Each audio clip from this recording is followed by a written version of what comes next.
welcome. It's time for the July intuitive reading, collective card pull. I'll just shuffle the cards real quick.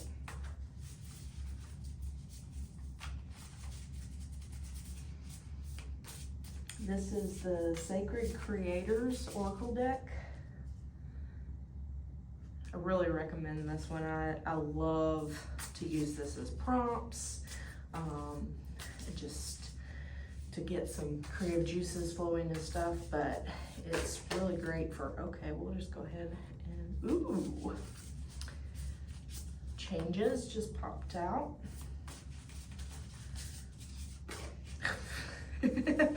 Okay, these are good. Give me a second and I will share. I'll flip the camera around.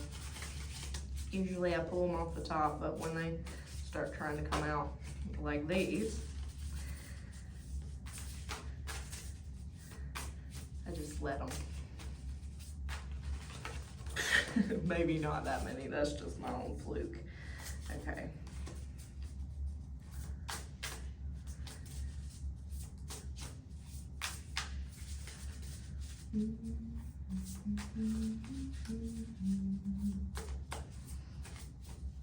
Usually try to do about 6, so to get a full overview.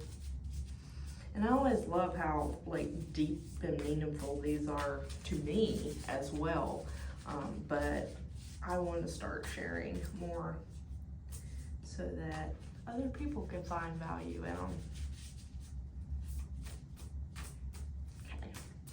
Looks like all the unruly ones are finding their place, so I'll just pull the next 3. All right, nice. Okay, yes, this is actually one that we've had pop up before. Cool. Okay, so here are our collective cards. Changes. Ambush fear with your ferocious dream. Find your sacred flow. Cozy up with risk.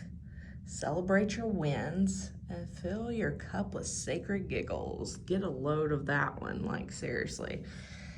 We all need more sacred giggles, right? Okay, so we will get cozy here and start reviewing the cards. So first up, the first one that popped out was Changes. And it features sacred geometry on it. And that happens to be a rendition of the flower of life. And you see the little tidbits that are starting to come out and move and flutter off, much like a dandelion, the fluffs on dandelion. And I love this card for July because it really embodies some of the keywords that I had sort of been led to explore during this month, which was cultivating, pruning. I'm a sculptor, so sculpting your life, so to speak, and making a lot of changes. So I would encourage you to really look into what it is that you're craving in your life and what you can start moving some energy, because it's time to become the creators, the conscious creators of our lives. There's no more time for being small. We need to stop dimming our light. And I know I talk about that on literally every platform, but it's the truth. If we do not, and that goes into this next card, if we do not ambush our fear and really just jump into being like the best that we can possibly be, following that dream ferociously, then we're never going to get there, and nobody else is going to make it happen for us. So just go for it. What's holding you back? You know, really tap into that. And then we have find your sacred flow. And I think that really calls into all of this. You know, what changes do you need to make in your life? What do you need to ambush so you can follow your dream, right? So maybe it's changing your day-to-day life, you know, your schedule. Maybe you need to find a different way of being and showing up in your life. And I think that the Find Your Sacred Flow is really an indicator of that. Don't worry about the extra noises. I'm at the wellness center, so. And again, we're being called to cozy up with risk. How much more just do it energy do you need, right? Ambush that fear, ferociously follow your dreams, and cozy up with risk. What is it that we are needing to take a chance on? Maybe it's our life, right? And then we have celebrate your wins. That's something that a lot of times we don't do enough of. We don't practice gratitude for ourselves. And think about the journey you have had up until now and what it really means to be at this stage in your life and what's to come, right? So all of those struggles, all of those really awesome things that you have done, that you've made changes in your life, celebrate them as they come. You know, shout it out on social media, tell your friends, text your mom. It doesn't matter, but celebrate it. Go treat yourself to ice cream, boba tea, whatever. Take a hike, take a vacation, but celebrate, because we need more sacred giggles. Fill your cup with sacred giggles. There is not enough laughter and happiness in this life, and I think it's so important that we take the time to really pause and feel into that. I got to visit with a dear friend of mine who had a baby earlier this year, and my schedule's always so hectic that it's really hard for me to meet up with people for coffee or whatever, but I finally got to hold the baby, and she's just adorable, absolutely precious, the most, you know, has such a personality already and only, you know, barely 4 months old. So, you know, those giggles from that baby, just, there's something like healing deep down when they truly express joy. And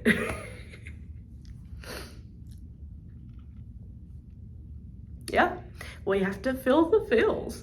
It's important. And it, you know, maybe it is about reconnecting to the inner child, the baby, that joyful, being able to look at the world through bright new eyes. You know, like everything you're experiencing in the present is totally new and you've never experienced it before.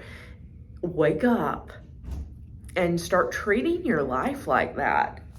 And I think that that's really, you know, between the celebrating your risk and ambushing your fears and experiencing the changes, like we have so much that happens in our day-to-day life that we just ignore, forget, pass by, because we don't stop and pause long enough to smell the roses, you know?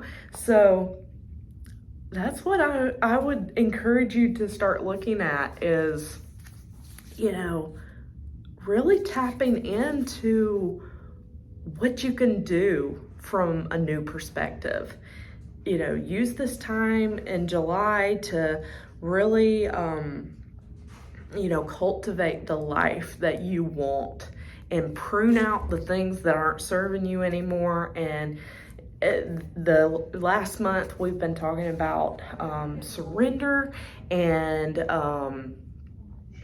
tempering, like the temperatures here in the northern hemisphere.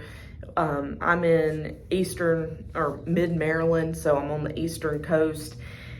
Our summer is starting to get fully engaged, and we're starting to hit those like 98-degree days and stuff. And so it's like, use the things around you, nature and the seasons and stuff, to inspire what it is that you need in your body, to really inspire how you show up. So it's like, when you're being tempered by the heat of summer, what is it that you need to hibernate and cultivate? You know, like take and prune. It's like a bonsai tree. I was talking to somebody the other day, and you know, it's like shaping and molding a bonsai tree isn't really damaging it. It's cultivating it into this beautiful sculpture, this living, breathing sculpture. And so I encourage you this coming month to embrace that and become the sculptor of your life, become the conscious creator, and just, you know, embrace risk and embrace the fear and just do it. It's going to be amazing. I know that there's so many things going on in my life that this resonates with, and yeah, let me know what you think, if this hit a chord with you. I know it certainly did me. We're raw and real here, but it's an encouragement to tap into your emotions and, you know, actually let yourself feel. You know what I mean? So let's conquer July. Let's embrace the changes, ambush the fear, and ferociously follow our dreams so you can find your sacred flow, cozy up with the risk, because there are some. And as you go through it, celebrate the wins, and don't forget to have fun and giggle a little bit while you're living in the present moment. Have a great month. See you soon.